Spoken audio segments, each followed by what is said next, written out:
Yes, puppies are separate from the world. They're a precious natural resource, and we value them very much. Mikey Taylor eats 4 of them for breakfast every day. He likes the screams. Anyways. Yes, just trying to find my way around. You get the weirdest expressions on the faces of your coworkers when they ask you, oh yeah, hey, you just moved in. Where do you live? I don't know. Which way do you go to get home? I really don't fucking know. I have a GPS unit in my car. If the battery on that goes dead, then I'm fucked. I have no idea where I am in relation to my house or anything else. And so if you have a bicycle, I might be able to find it. But that's the mercy that I was at. Everywhere you go, there's like 4 different trash cans, where out here we have 1 because you sort your glass from your plastics, from your paper, from your just plain old regular trash. My first weekend, I think it was my first or second weekend I was out there. My roommate was telling me, oh yeah, hey, you're going in town, cool. Yeah, just fair warning, there's the naked bike ride going on in town. I'm like, naked bike ride? She's like, yeah, it's really weird. I had the most laid back and awesome roommate ever, by the way. She didn't ask a lot of questions, neither did I. So long as there wasn't a SWAT team at the door, I was happy, and so was she. So anyhow, but she's like, yeah, it's legal to be naked in Portland as long as you're not trying to smack your dick against someone or trying to disturb people. So every year to celebrate this, a bunch of people get together on bikes and ride around town naked, and they make a big thing of it. I'm like, oh, okay. Hey, is mace legal to carry in Portland? As far as I know, why? No reason. I'll be back in a couple hours.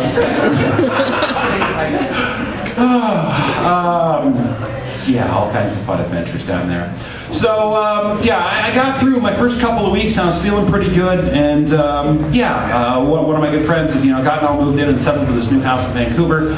I'm over there. I have never been much of a red wine person, but oh my God, yeah, we burned through about 3 bottles of red wine, and it was about 5 o'clock in the morning, one day in June.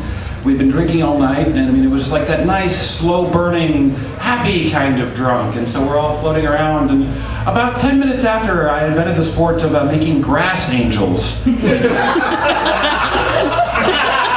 highly recommend this. It hadn't been moved in a couple of weeks, obviously, so I'm just like, oh my God, it's so long, soft. Hey, I left it in that. You do one, okay? Do we have another bottle? No? Okay. But grass angeling, it's a thing. You should try it out once all this shit melts. But anyway, so yeah, we invented grass angeling. I decided, yes, in the process of all this, I decided very drunkenly, I think as I was going back in for the 3rd bottle and the corkscrew, that hey, you know what?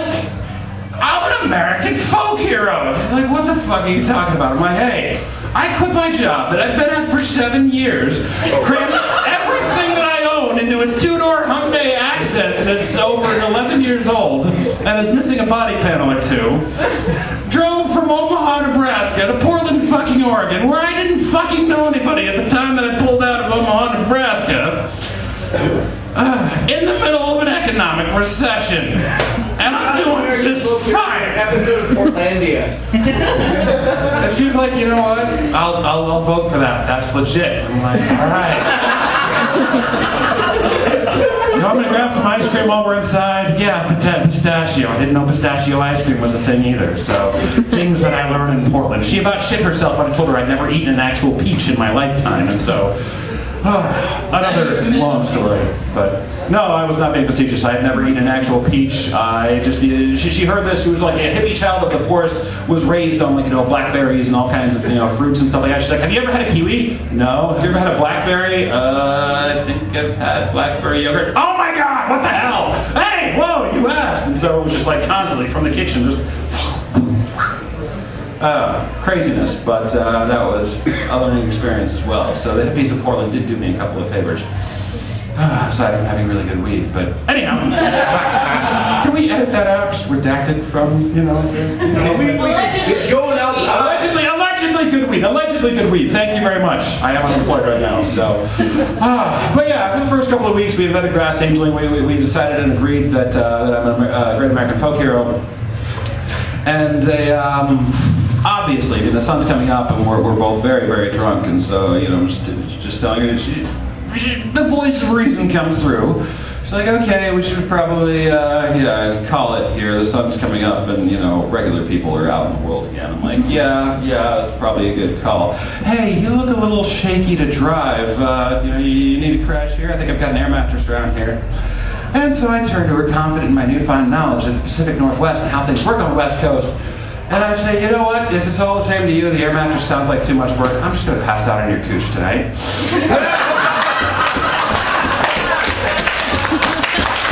It takes a really fucking long time to walk across Portland, Oregon. And when you have a black eye and a bloody nose, you are not getting your eyes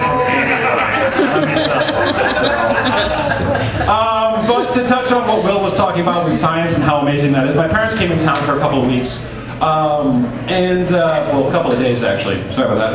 I've had a few. But, there's this place called the Evergreen Air and Space Museum, about an hour outside of Portland, Oregon.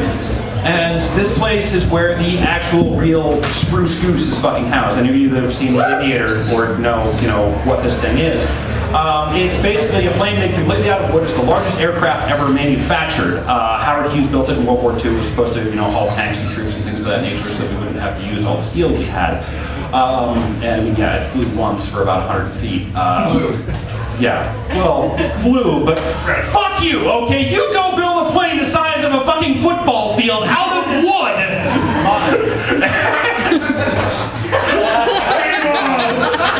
Who's got some matchsticks? No, but I mean, that's the thing, is that the Wright brothers took their first flight in 1903. One of the docents at the museum pointed this out. The Wright brothers took their first flight in 1943.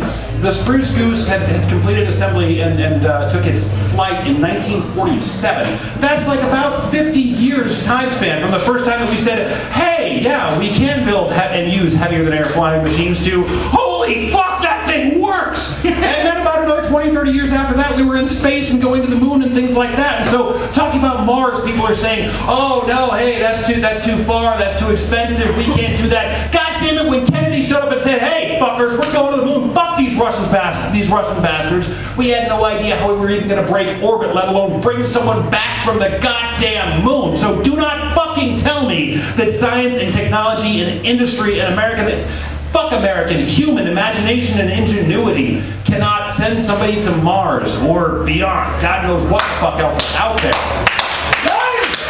10 years! 10 goddamn years! 2023! I want a goddamn cure for cancer and a manned crew on Mars from whatever the fuck nation feels like putting him there. I don't think that's too much. Sorry, it's been an interesting ride, but I could stand up. How am I doing on time? I'm fine. Fuck, fine. Okay. Wrap it up. How's that? Wrap it up works. Great advice from Mr. David Nesbitt. We also support Planned Parenthood, by the way. I could douse you with stories from the road, the creepiest motel ever that apparently doesn't exist, cow psychology, and why the state of Wyoming would be the greatest place possible. Seriously, I mean, 26 hours in the car does some things to you. I mean, I saw cows out wandering around, and I'm just like, I wonder if there's introverted cows. I mean, it's just seriously. If there's dog psychics on the Steve Harvey show, then goddamn it, I can make it as a cow psychologist. So, science, bitches. Anyway, yes, very good night. Throw some money at the Sienna Francis house. It's New Year's Eve, bitches. Let me say hell yeah! All right, very big year for the samurai, for science. And ladies and gentlemen, Mr. Don Sanguinary, who I introduce our next performer. I got a follow-up question. Yeah. Now, you said it's a $200 fine if somebody's crossing the street and you're getting ready to hit him or something, right? Yeah. What if they got one leg? How much is it? Or what if they got a dog? Is it more? Or do they have zombies there? There is a Portland zombie walk, yes, and a zombie rock. So, hey. Are they naked? It just might be. Zero-S expedition out to. And I was thinking of someone, you were talking about the harassment. You should have said, Well, that's what I go get in Council Bluffs. It's a little treat I get in Council Bluffs at the casino.